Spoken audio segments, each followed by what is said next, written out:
In this video, I'm going to be breaking down my top 10 worst tactics cards in Marvel Crisis Protocol.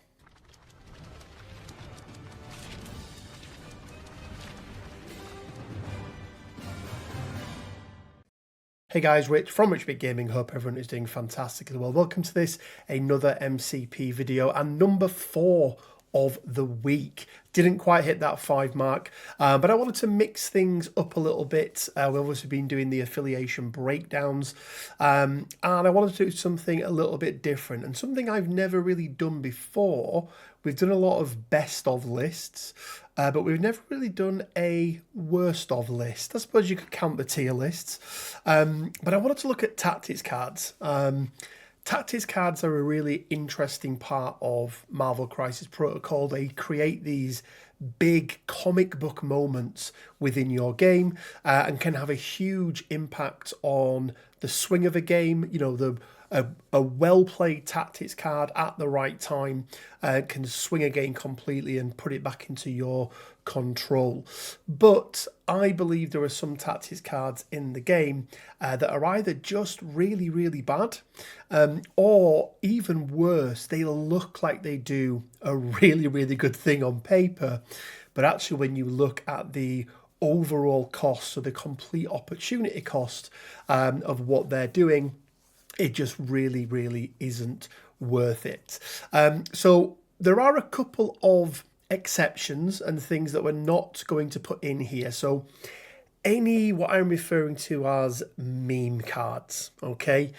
So the likes of Fearful Symmetry, for example, that's not going to be in the list, right? Is it a good card? No, but I think when people look at this card, they understand and realise it is not a good card. It's very, very obvious, and it's in there, you know, from the comic books when Craven takes over as, or takes the role of Spider-Man, and it's in there more for a meme. And I think if anybody's including it in their list, they know they're doing it fully well. The other thing I'm not going to do is put cards in here that are just attached to a bad character. So a bad character can have a really, really good tactics card. So I want to use Sable International as an example. If Silver Sable was to get a boost and become slightly better and more viable, I know there was that one guy who really thought I was missing the mark with her, but she really isn't that good. But if she actually had the ability to be able to KO or daze a couple of characters in a turn, then this becomes a more viable card. So I'm not going to mark down good cards attached to bad characters. Okay, let's jump in and let's start with number 10. Now for this one, everyone knows that I am the biggest fanboy of this guy, the bestest boy in MCP, but unfortunately his tactics card Last Minute Save is one of those that you look at it and you're like, excellent, I get to stop one of my characters being KO'd. Okay, really, really good. But actually, what is it doing? Well, they've got to be within range 3 of Lockjaw. Okay, that's fine. Costs 3 power, and you get to remove 1 damage from them. And then it's not KO'd, and it is placed within range 1 of Lockjaw. Now, in an absolute pinch in the, you know, very, very last round of a game, could this do something? Yes, but realistically, there are so many ways in this game to deal 1 damage that it's really, really not worth taking. I've tried it a number of different times, a number of different ways, and Lockjaw is already a bit of an investment in that he has a very, very high start in terms of what he can do, but then his value depreciates, I believe, over the period of a game. So the problem then is that you're increasing the opportunity cost for Lockjaw overall by bringing this card, and I don't think that having a character that just isn't KO'd with 1 damage on them is really, really worth it. So unfortunately, this goes into the number 10 slot for me. Okay, next up in the number 9 slot is going to be our first affiliation tactics card, and it is Cruel Tutelage from Criminal Syndicate. During a Crimson character's activation, it may spend 1 power to play this card. The next attack by this character this turn adds 3 dice to its attack roll. That part is pretty good. 1 power for 3 is really good. But if you roll 1 or more failures, you gain the stagger special condition.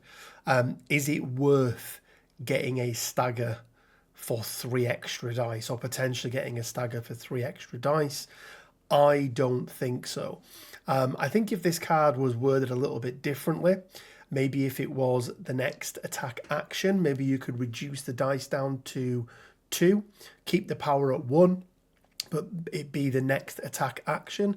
Why does that change things? Well, if you're doing an area attack or you're doing a beam attack, that then means that it affects all of the individual attacks that you do within there. But I don't want to be staggered, right? It's a horrible, horrible situation to be in. Now, don't get me wrong, you could use this card, pay the 1 power, and not roll the fail. But you might roll the fail, which is not good. Now, you know, there are ways and means of being able to get around that, but I don't think it's a particularly good card, and there's a reason why you don't really see it taken very, very often. Okay, on to number 8. And this one's in here because when you compare it to another card that does almost the exact same thing, you just see how bad this version is. And that's going to be Psychic Fortress from MODOK. So the original version of MODOK only. Psychic Fortress, MODOK may spend 3 power to play this card. MODOK gains cover this round. Allied characters gain cover while within 4 of MODOK this round. So the effect is not bad, right? It's not a bad thing, but we have to remember that we only get to take 10 cards in our roster and 5 in our squad. And 3 power for this just feels way too much. We just did the Brotherhood of Mutants affiliation breakdown, and Magneto has a card that does almost the exact same thing, but it costs 1 less, so it only costs 2 power. Yes, it's only range 3 and not range 4, so this one is slightly bigger, but it's a recyclable card. Now, don't get me wrong, if this card was recyclable, whatever the word is, if you could use it again and again and again, then absolutely, right? Because it's a card that you can get a huge amount of value out of. But just for 1 round, like, I really, really don't think this card is worth, not even necessarily the 3 power, but just worth the tactics card slot, especially when you compare it to what else is in the game. So yeah, for me, this one is a big no-no. On to number 7. Now, this one may annoy a few people, but I really, really do not like this card. I think it is a bit of a trap. It is extremely difficult to pull off, and I think it can. I think players can get forced into trying to play non-optimally just to be able to do this, because the reward is potentially very, very good, and that is the High Council. Now, there are a number of conditions that need to be met. So Johann Schmidt is dazed and has 6. Sorry, is not dazed and has 6 or more power. Arnim Zola is contesting a secure token. Wolfgang von Strucker is not dazed and is within 2 or more enemy characters with the poison special condition. And then Zemo has dazed or KO'd an enemy character this round. So there are 4 criteria that you need to meet, and they have to be simultaneous, right? They have to have been met simultaneously. Then you can place an unused character of threat value 4 or less from your roster within 2 of this character. it is now part of your squad. I think this is fine if you're playing a game with friends and you're trying to get it off, but it is so telegraphed what it is you're trying to do.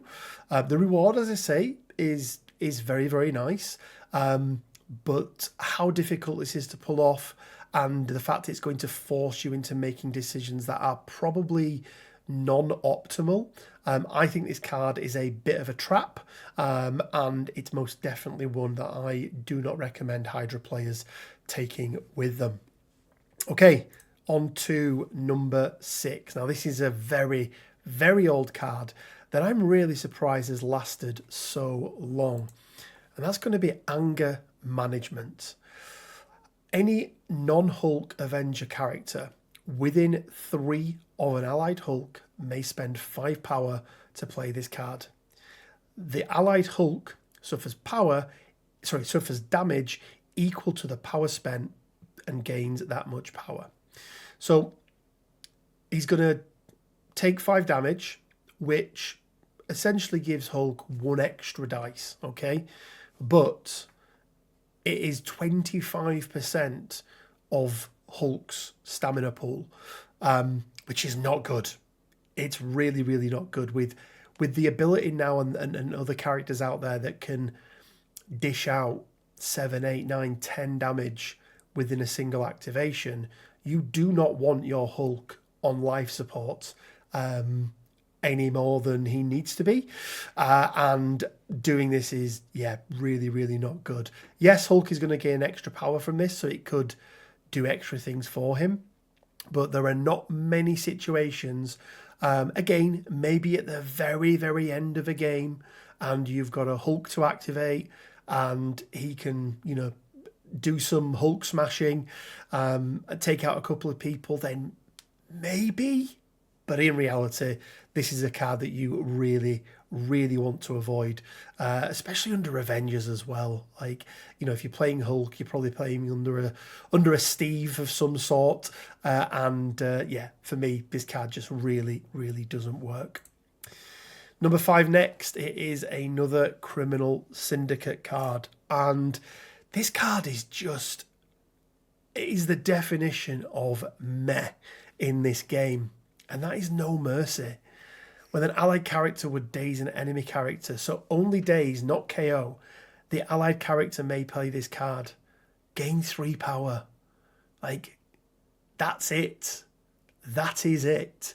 Really, really do not like this card. This could be something, how this represents No Mercy. Really, really don't understand this. Do not like this card at all.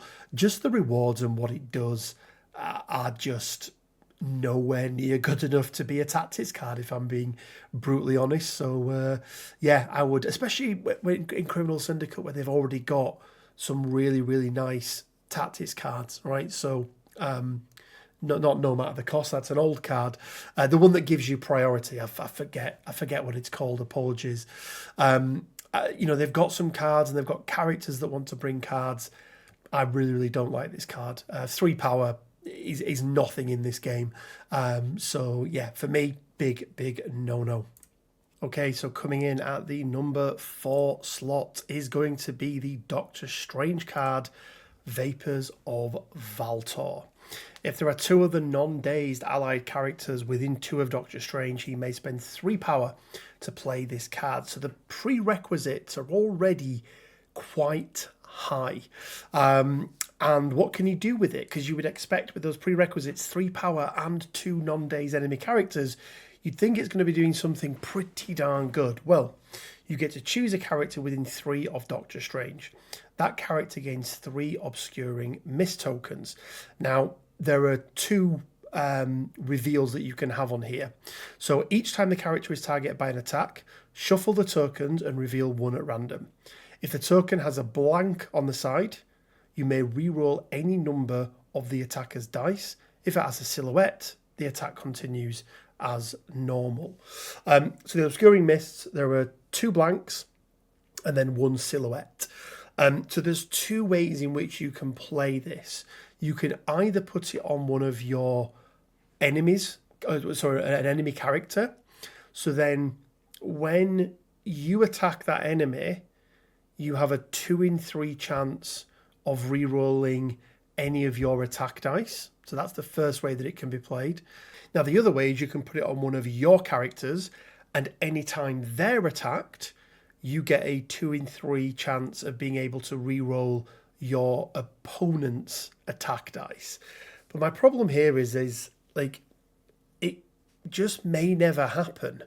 Like, you've got a 33% chance. You've already spent 3 power. You've already got a prerequisite of 2 other people being in there.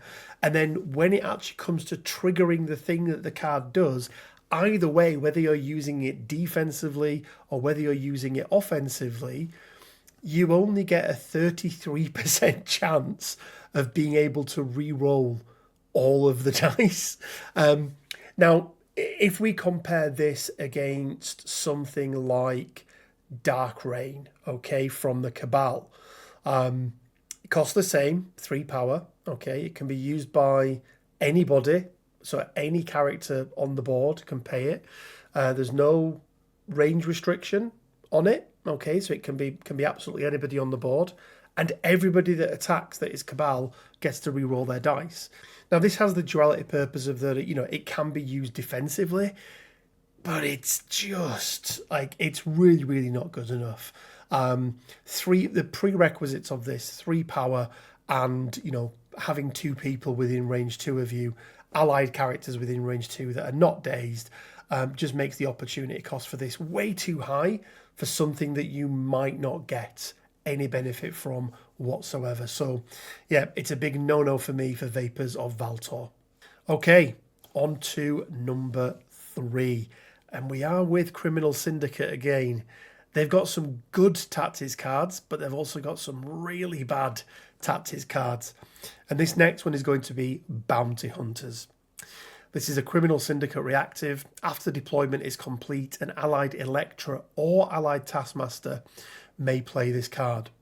Mark the enemy character with the highest threat value with a bounty token. Okay, we're Criminal Syndicate. We've got these guys, Electra or Taskmaster, and they're going to be going after the highest value target on the board. If the marked character is dazed or KO'd by the character that played this card during its activation, the character that played this card immediately makes 1 action after the effect is resolved and the Bounty Hunter token is removed from the marked character. So we've singled out the biggest threat on the board. Now, different to something like Usurp the Throne, whereby you get to essentially choose the highest threat character at the point in which you play the card. This is done at the very beginning of the game. So if your opponent's highest threat character is a Hulk with 20 stamina and a Steve 1 sat behind him taking all the punches, it's going to be very, very difficult. Also, let's talk about Taskmaster and Electra's ability to, you know, daze or KO a character. Like, Taskmaster's a great 3 threat. He can take a punch. He's got some reactive stuff, but, you know, he doesn't have a big spender. Same with Electra, right? She doesn't have a big spender that's going to be able to do a huge amount of damage. And the reward, 1 extra action. This is a game where scoring VPs wins the game. And for me, this card is just nowhere near where it needs to be. Again, when we compare it to, and I will use Usurp the Throne as the example, it has to be pre-played, so it's telegraphed to your opponent. They're going to know who they're going against or who you're going to be going after.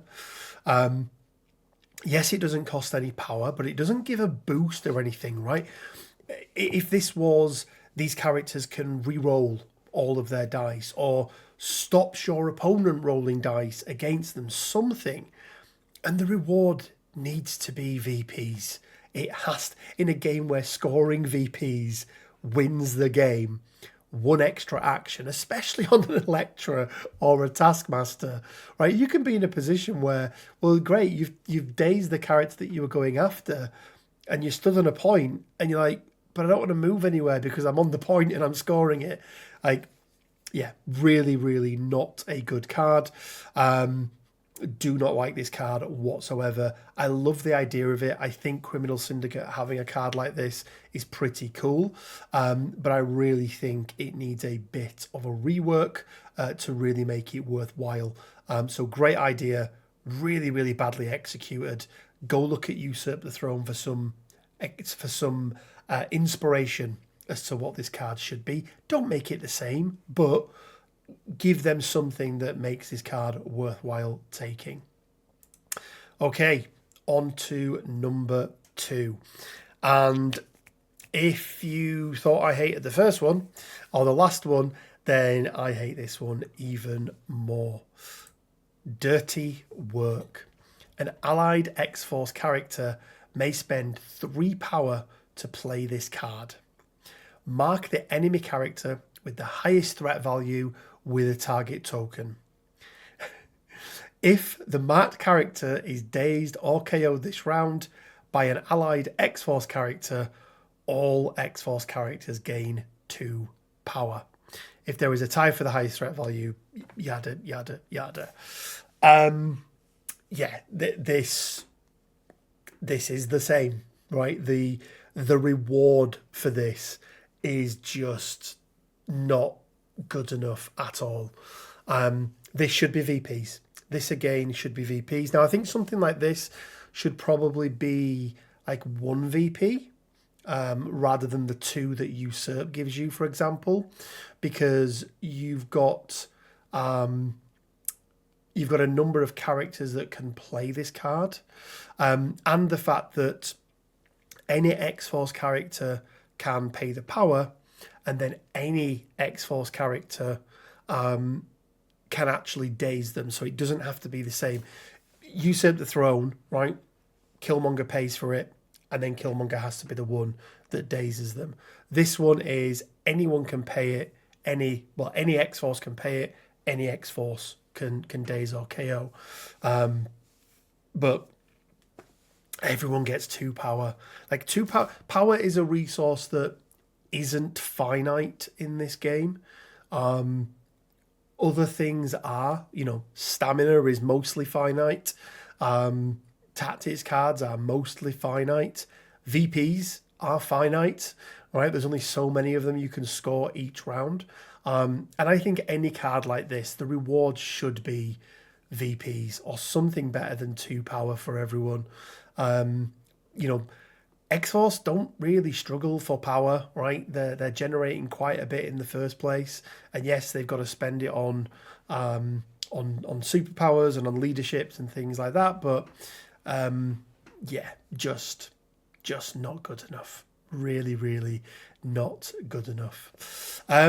Before we get to number 1, let's have some unhonorable mentions. These are the other cards that I had in my list, and I had to whittle it down to 10. But we'll go through them all really, really quickly. Heavy Firepower, like, my word, like, spend 2 power and get two attack dice, but you've got to have other people and whatever else. So there's some other prerequisites. It's just really not good. Mind if I cut in? Like, it's a rogue card that's just really, really not good. No, try this one. It's an interesting card. It's like a placeholder card you get to bring. So you can, during the cleanup phase, if you play try this one, you can essentially swap it out for another card. But it has to be a card that you haven't played and haven't taken with you again. So like, just take the cards you need, right? Just take the cards you need. It's really not that big a thing. Weapons of Midgard, I've put this one here kind of as a placeholder for a lot of these. Spend X power and then may make this attack. Now, that's very, very different to immediately make this attack, because that is essentially a non-action attack. But Weapons of Midgard is an action. This is one of the worst ones. Like, it's a beam 4, strength 5 with nothing else on there. Doesn't have a bleed, doesn't have a reroll, doesn't generate any power, does nothing. So yeah, not a fan of this card whatsoever. Vendetta. Vendetta's an interesting card. I mean, Electra's already not that good in the first place. But when an allied character is dazed or killed by an enemy effect, an allied Electra may play this card. Mark the enemy character that caused the effect with a Vendetta token. The next attack made by Electra targeting the character with the Vendetta token adds 3 dice to its attack, and then it's removed. She has to get a tactics card to do what Drax can do. And Drax does it for free. Is it free? I think it's free. So yeah, really not very good. Charming Thief. This is not a good Gambit card. Really not a fan of it. Gives him the soul gem for a turn, essentially, or a round. But yeah, really don't like it. Cleanup. Again, these one-time little things that give you, you know, I mean, what is this? Like 2 defense, being able to reroll 2 defense dice, great. Agent Venom can reroll 2 defense dice. This is the next version of Uneasy Allies, where it was more about the offensive side of it. But yeah, not a big fan of that one. Dark Empowerment, we spoke quite a bit of this when we were talking about Dark Dimension. The idea is it's a power generation for Dormammu. It doesn't fix Dormammu's problems, and this card actually shouldn't be needed because Dormammu should just be better at generating power. And then Endless Legions. Your Hydra Troopers, so with Red Skull Master of Hydra, are never KO'd for a round. The opposing player just gets to move them short. It seems a little bit pointless. Grunts are not a finite resource. They just keep coming back. And now the fact that most triggers in the game, or a lot of triggers in the game, especially big ones, you know, things like Black Order and things like that, mention non-grunt anyway. So it really doesn't matter that much. So yeah, these are my honourable mentions, or unhonourable mentions, but let's get to number 1.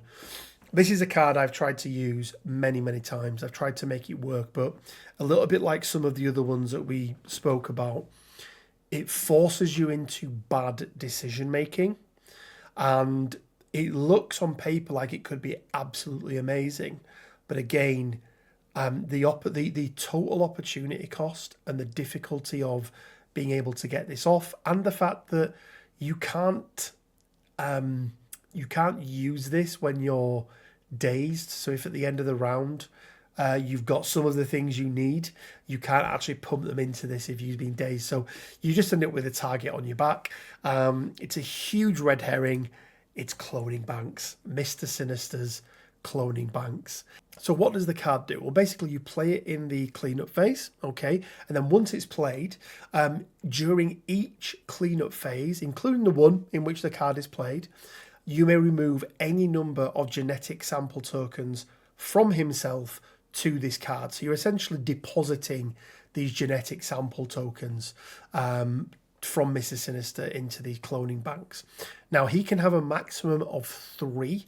So it means that the maximum that you can deposit is 3 per turn. If this card has been played during any power phase, you may remove any number of genetic sample tokens from this card and discard it. If you do, place an unused character from your roster with a threat value equal to half of the number of genetic sample tokens removed, rounding down. You used to round up on this, which was not good. So you want to bring in a 3-threat character. You can collect and save up 6 genetic sample tokens, and then you can bring a 3-threat character from your roster onto the board. It's part of your squad. Place it within one of Mr. Sinister, and it gains 3 power. The reward is really good. The problem is it leads you into a play style that just isn't optimal.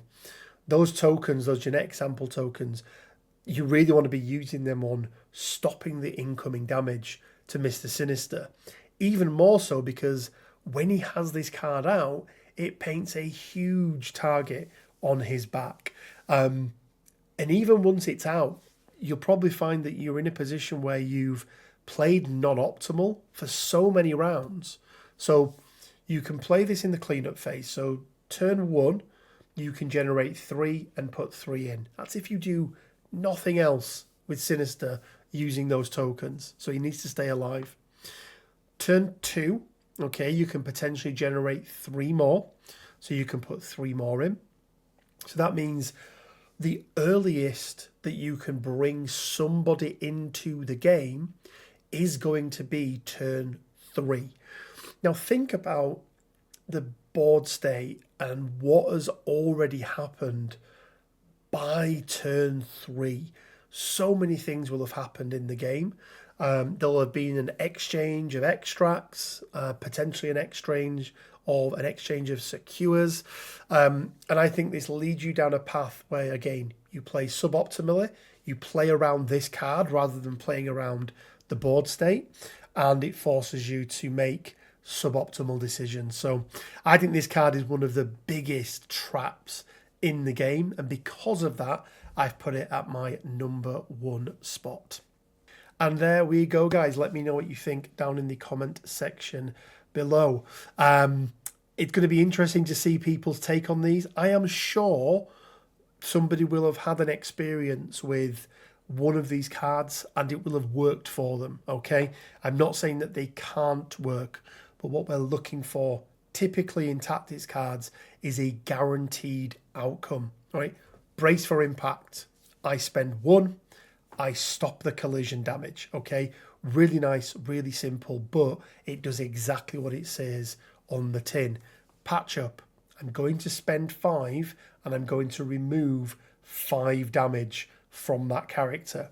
Very, very consistent, very, very easy to predict, whereas a lot of these have many, many variables in them, or the actual reward just isn't good enough for what they offer. But let me know in the comment section below, have you got any that you would add in there? Have you got any stories about cards that I've mentioned where they've won you the game? And I'm not saying they can't do, but you know, have they won you the game? Let me know down in the comment section below. Guys, I want to give a big shout out to all of our Patreon supporters and YouTube members. You guys really, really do help with the continuation running of the channel. And if you do want to support us, you can do so from as little as £1 a month. Link down in the description below for Patreon, or you can just click that join button on YouTube. Check out our Discord. We are week 2, 3 into our March event. Our April event is going to be coming up soon. So if you want to test out some of the new War of the Kings cards in a slightly more friendly environment with a guaranteed game per week over April, go and check that out. I'll be posting it up in the next week or so.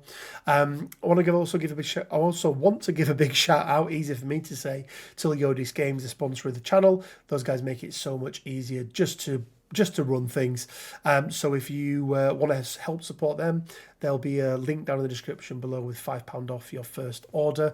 And as always, guys, it leaves me with just enough time to say stay well, keep safe, and until next time, bye for now.